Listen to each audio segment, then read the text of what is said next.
Hey, First Baptist Church family and friends. I just wanted to take a second and share with you a little bit of an update about what's going on in the life of our church and what you can expect in the weeks ahead. I know that we had gone online only last week because of a health scare that I had. Let me go ahead and tell you with 100% confidence, clear all the air, I am not sick. I have not had any symptoms since those initial few minor symptoms that I had.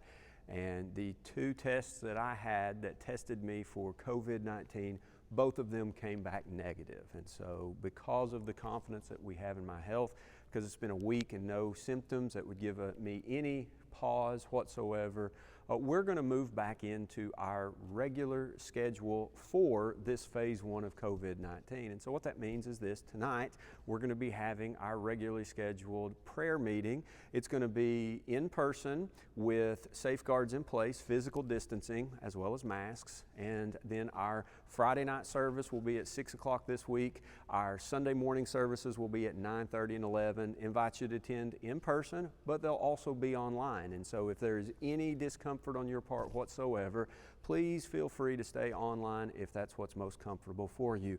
Now, let me talk about these services for the weekend and what it's going to be. As most of you know, our governor has issued an executive order requiring masks like these anytime we're indoors. This is not a request, this is not an injunction against our religious liberty, this is not singling us out.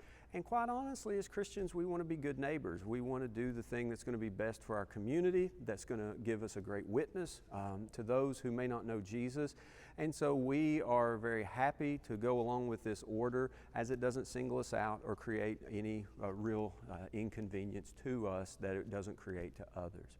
So we're going to be wearing masks. We're going to be making masks mandatory, as they have already been in worship service. Now, what that's going to look like is this: when you come into the service, we ask you to be wearing a mask as we seat you and as we sing. But during the sermon, when you're seated with your families, feel free to take those masks off. We just want you to have them on when we're moving about and they're in close proximity to one another, as well as when we're singing. For the rest of the time, you're welcome to pull it down and to take it off as is comfortable, because you'll be distanced from one another in a safe way. Another thing I want to talk to you about is the seating. You know, we've had, as you've been coming to service, if you've been attending online, in person, not online, we've been having you spaced out, and we've been having some of our staff members seat you in specific places. This is incredibly important, and we're going to keep up with it. I know some people don't like this, and I can understand some of the frustration with it, but we believe it's important. See, we don't have movable seats or multi-purpose seats that we can just space out appropriately.